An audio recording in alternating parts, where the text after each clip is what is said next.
It's a city known for taking care of you and also taking care of your palate. We are in Malaysia's culinary capital. And then we take you to another city for an eating one-nighter. We hit some of the hot spots in Raleigh, North Carolina. You have to try. Costco Pinot Noir is one of our favorites. Is it a good wine for white wine drinkers to make the switch?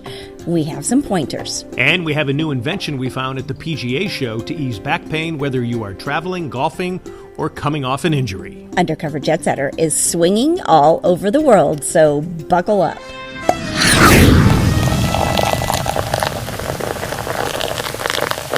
Welcome and cheers. Cheers.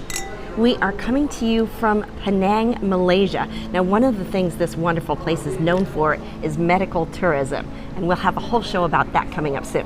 But it's also known as the culinary capital of Malaysia, and of course, we had to go and eat around for you. Before we chow down in Penang, let's show you how you can get here. You can certainly fly in direct. Now, if you're in Kuala Lumpur, you can always take a coach or a train ride, which are quite enjoyable in only a few hours. The coach is very comfortable. We sat in the top section, and you will see some beautiful scenery along the way. And there are power outlets, and they even include lunch and beverages.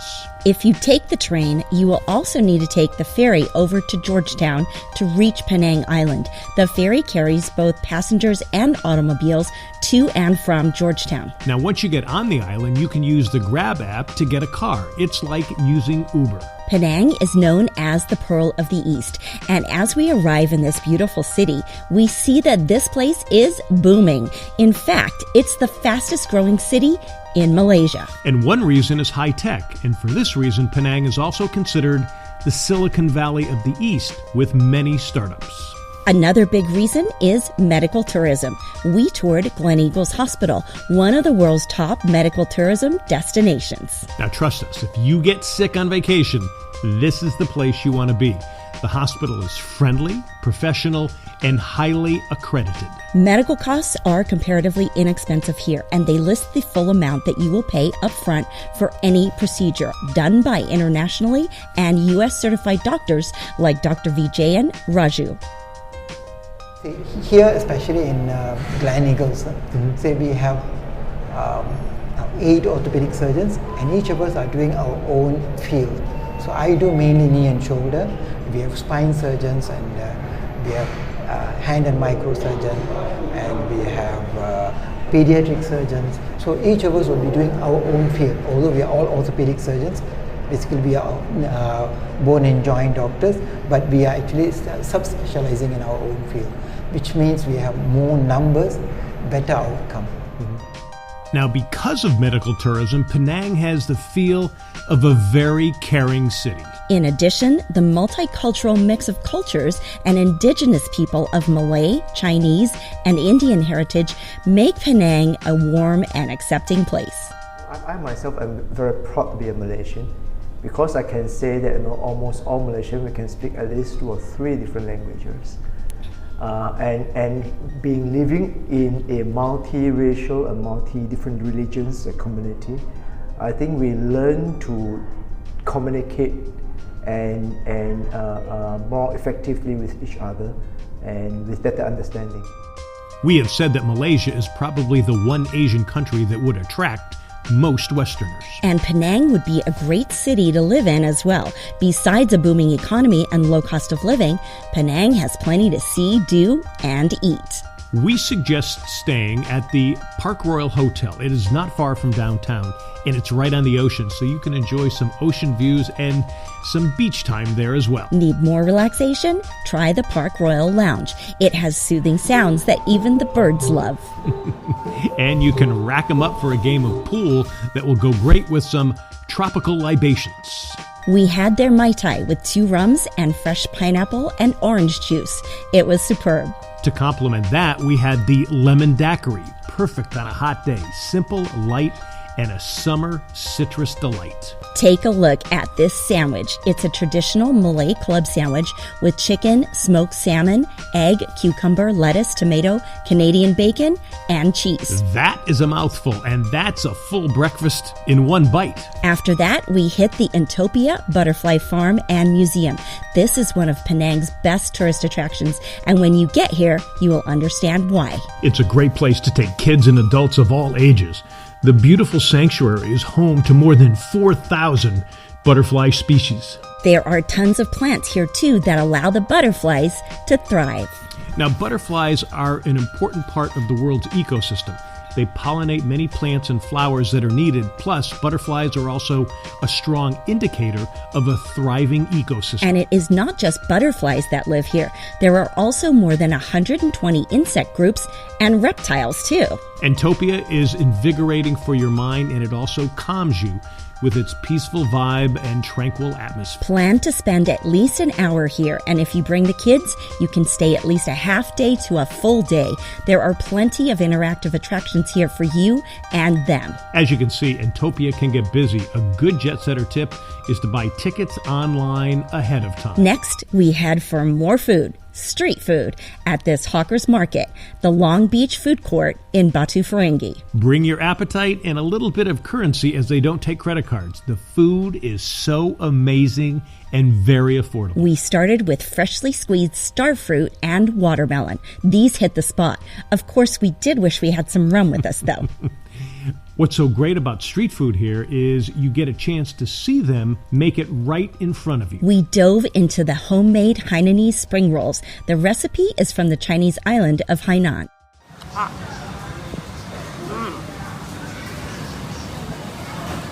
Fabulous. It's fabulous. It's so fresh. Look at what's in here.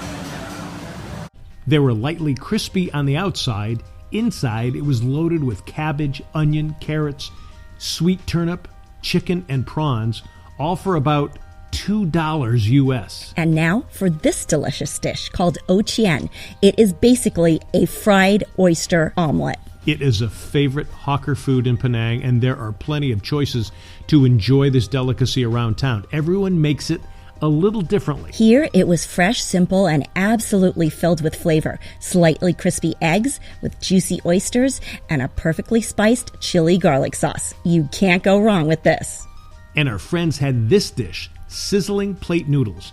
They are pan-fried noodles served on a sizzling hot plate with a wooden plate underneath to absorb the heat. They are hearty but not too spicy and are normally served with chilies on the side. Now, here's a link to find out info on the best hawker food markets in Penang, including the Long Beach Food Court that we visited. Next, we go back to the Park Royal Hotel to enjoy the luxurious local buffet at their restaurant, Cinnamon. Our friendly server gave us a tour of this abundant buffet, which starts off with a selection of tasty salads and super fresh variety of seafood. That was followed by the congee, which is a rice porridge with lots of choices of toppings. Next, there was a large selection of local pickled fruits and appetizers. These included delicious traditional dishes from India, Malaysia, Indonesia, and China. We had to get the carved roasted lamb with biryani rice. Along with the tandoori chicken and soup selections, we got a made-to-order asam laksa, a popular dish with spicy and sour noodles to which we added a variety of toppings. And of course, no trip to Penang is complete without some version of my fave, char kway teow. There's no shortage of beautiful and delicious desserts like this pandan creme brulee, as well as refreshing dates and fruits. So whether you're interested in medical tourism, tasting some amazing food, or just want a seaside rendezvous, friendly Penang has something for everyone. You know, this place was amazing and the food was amazing, and it's definitely a must-do if you're anywhere near Malaysia. But the best of all, we love the people. The people are so sweet and kind and just really wonderful. And a lot of Americans don't really know that much about Malaysia because it's clear on the other side of the world. But this is not only a great place to visit, because you'll have a lot of fun here, it's a great place to live. There's a lot of American expats who live here. Mm-hmm. It's also a great place to work. This place is booming. So if you've got an idea or a technology or someplace you want to bring to incubate it, this could be the place. Oh yeah, and you can live like a king for very inexpensively. Yeah. And when we come back, more great food. This time we hit the American South. And if you have only one night to be in this southern city, we tell you what to do.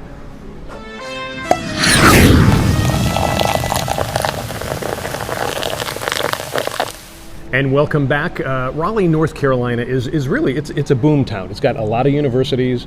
It also has the Research Triangle, so a great place for a lot of business to happen. Oh, absolutely. And it does get its fair share of visitors, that's for sure. But if you're there for just one day and one night, we have the culinary itinerary for you.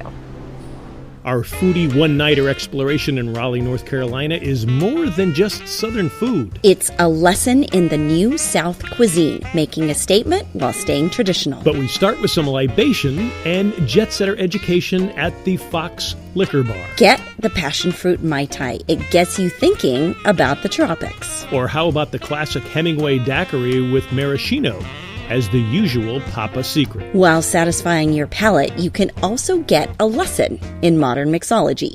Our bartender Ryan explains it is all about the ice. So, chef works with heat to control the temperature of your food that he prepares. This is our bartender's way of controlling the heat. You want to control the temperature of the cocktail.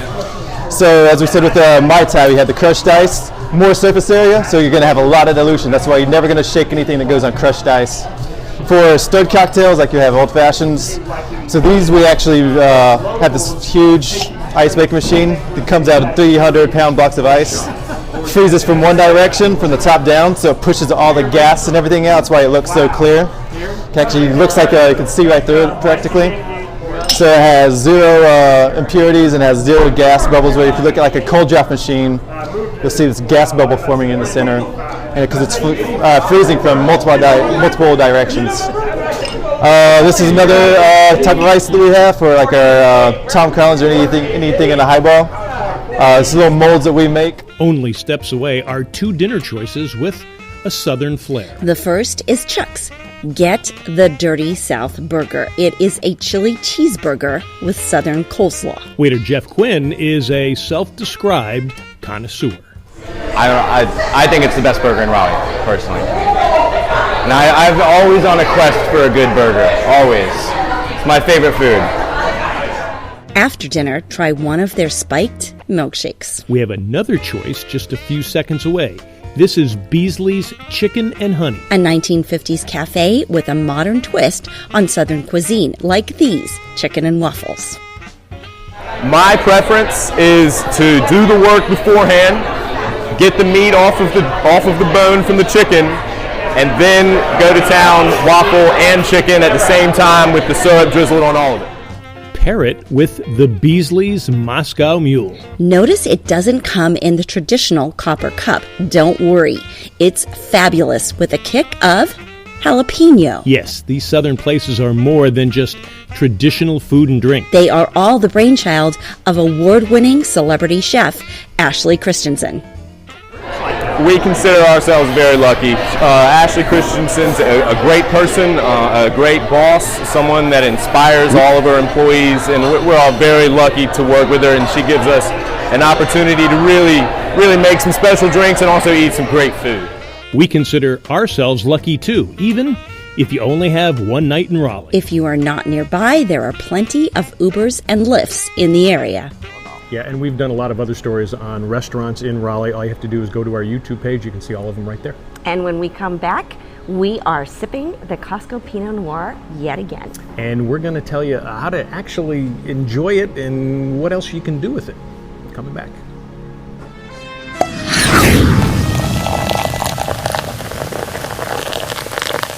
Now, we have done a number of pieces on this Costco Pinot Noir, and part of the reason is because it is so good and so affordable. And also, if you're a white wine drinker like I am, you can actually get a couple of tips from my resident expert here on how to drink this wine. Talk about, just really briefly, about how to serve this.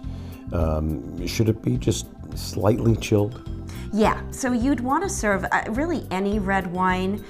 The rule of thumb is room temperature, but that room temperature notion actually comes from the days when they didn't have heating and air conditioning. So it's back in, you know, medieval times when they first had wine, and they're talking room temperature. So really they're talking 55 degrees. 60 degrees. 55 degrees is the perfect temperature to serve a red wine at. So at that temperature, it's a little chilled, but it's not freezing cold. And actually, 55 degrees is also the perfect temperature to serve a white wine at, because it's not overly chilled and it's quote unquote room temperature. So really all wines can be served at the same temperature, and that's 55 degrees if you do it the right way. Now, some people prefer their white wines a lot more chilled.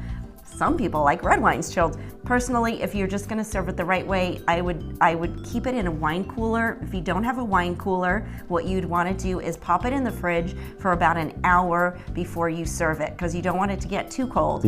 But if you pop it in the fridge for an hour and you don't have a wine cooler, serve it after that, and it will be good to go. It'll be perfect. And if you're a white wine drinker and you wanna kind of break into the reds, this might be a good one to start with.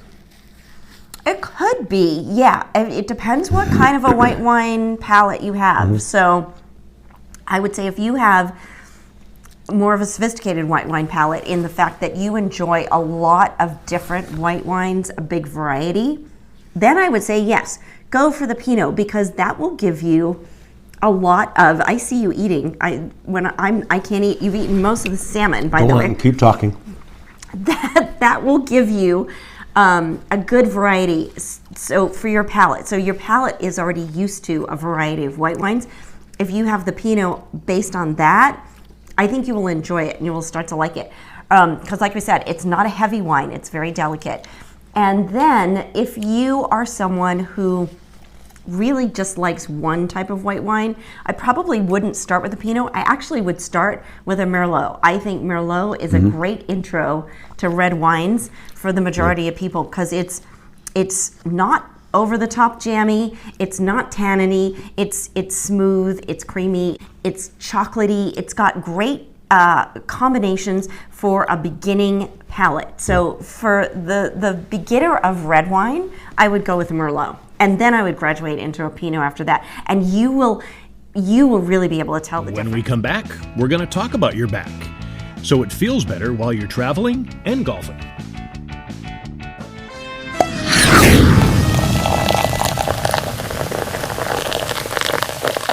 We're at the PGA Golf and Merchandise Show in Orlando looking for products for you. We discovered the Therapoof, and John interviewed the inventor, Judy Teven.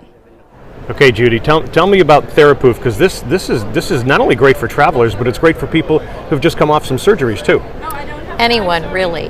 And I actually invented Therapoof after having 3 back surgeries. And the doctor sent me home from the hospital with a beach ball. And he said, I want you to stretch it lengthwise, put it along your spine, and the counter pressure that's created from the air is going to give you support where you need it in your back.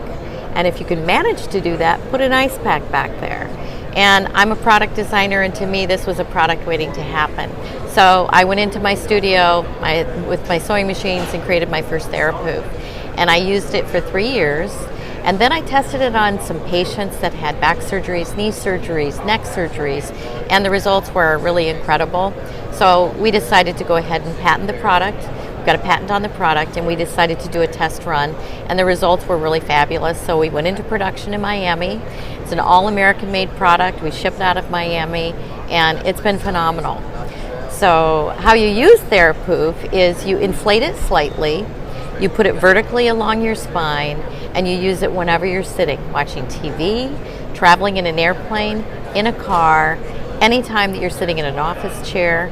And it's really incredible. It helps relieve and prevent the stress that you get from sitting in a sitting position for a long time. So this is actually how it is, and someone would sit there, and would they actually put an ice pack in there? So what happens is it comes with a gel pack. The gel pack can either be used with ice or heat. Okay. Put it in the microwave or you put it in the freezer.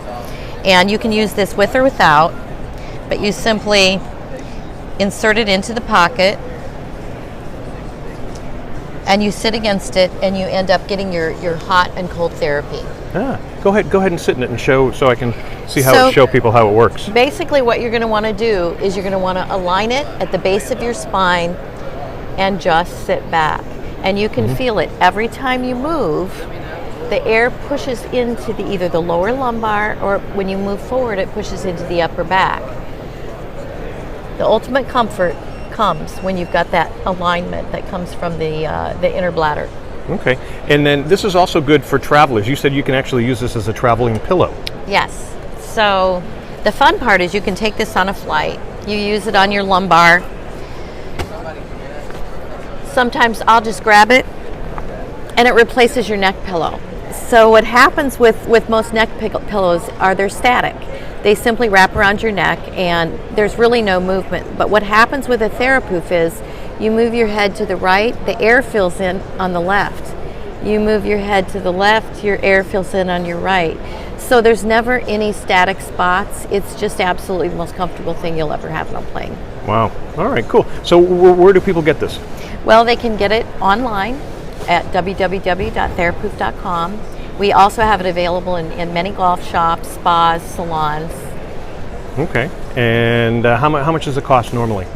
The retail is $89. $89, okay. And this looks like it's easy to pack, like you throw it in your backpack or your purse, right, like when you're getting on a plane. Exactly. You can deflate it and you just roll it up. You can actually fit it in your purse, your travel bag, backpack, take it anywhere you go. It's completely machine washable. So the part that bothered me about taking airplane pillows is you're sitting in a seat on an airplane that everybody has sat in. This, you just take the sleeve off, throw it in the washing machine, and you have a fresh pillow every time you're going out. Okay. And the actual material is what? It's neoprene. Okay. And the product's totally made in the USA, which is the part that I like too. So thank you for joining us. We've been having a wonderful time with you here from Penang. And don't forget to follow us here on YouTube, Facebook, Twitter, Instagram, and tweet us or send us a message. We look forward to hearing from you. Cheers.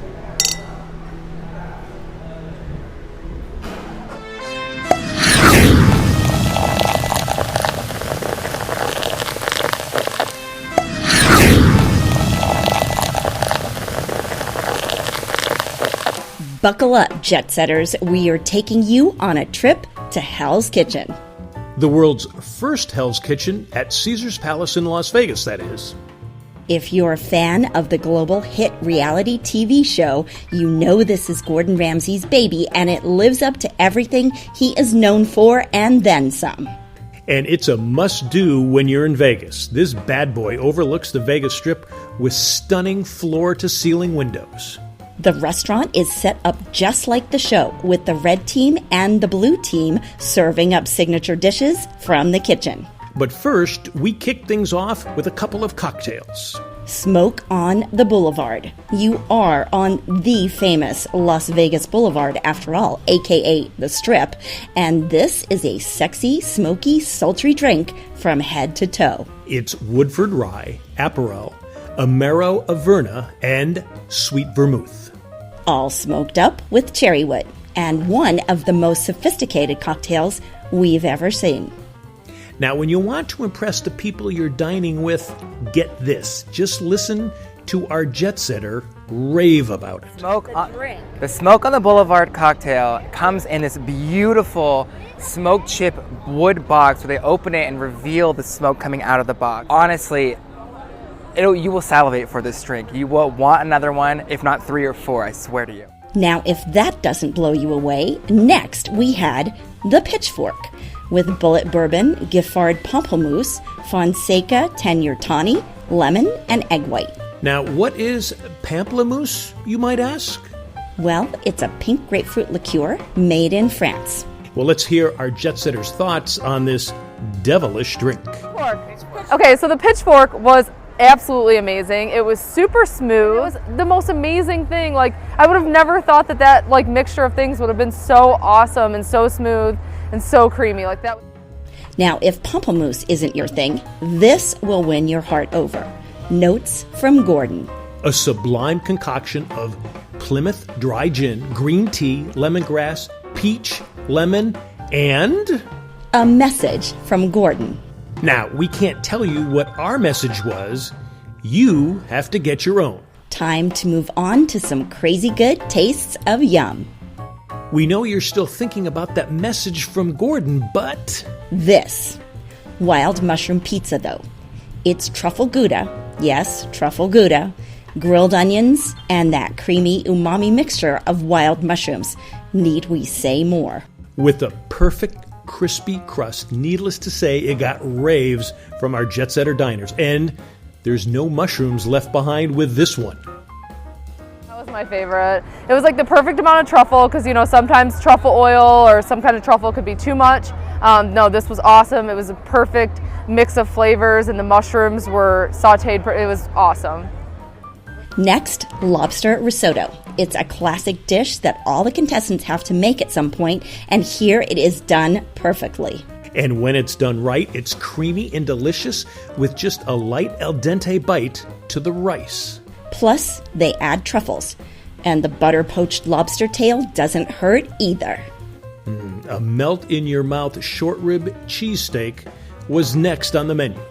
Leave it to the Gordon Ramsay team to elevate a cheesesteak. And with caramelized onions, pickled Fresnos and jalapenos, plus provolone cheese. I mean, what more could you want? Well, of course, the quintessential beef Wellington. Cooked to perfection, enveloped in a light and airy puff pastry with the incomparable duxelle lining. And what is duxelle, you might ask? It's a finely chopped combo of mushrooms, shallots, herbs like thyme or parsley that are sautéed in butter and reduced to a paste. And that's what makes the lining of the puff pastry so tasty. The Wellington is served with potato puree, glazed root vegetables, and a red wine demi-glaze. If you want the perfect illustration of a beef Wellington, this little number will do the trick. Now, there is also a fabulous wine list to go with absolutely everything, too. And no Gordon Ramsay dinner is complete without the final pièce de résistance, that is sticky toffee pudding. Now, we are not big dessert fans, but we are big on this one. And we get it any chance we can, as you may have noticed from some of our other segments. Ah, yes, it's heavenly, caramelly goodness that you can't resist to the very last bite. And this is how you know everyone loves it. They practically licked the plate clean and then talked about licking the plate clean. It is absolutely mouth-watering. You will be licking every single plate regardless of what you order. I can guarantee you that much. You will absolutely love eating here. So catch yourself a little hell the next time you're in Vegas. Make your way over to Hell's Kitchen and get ready to turn up the culinary heat in your life.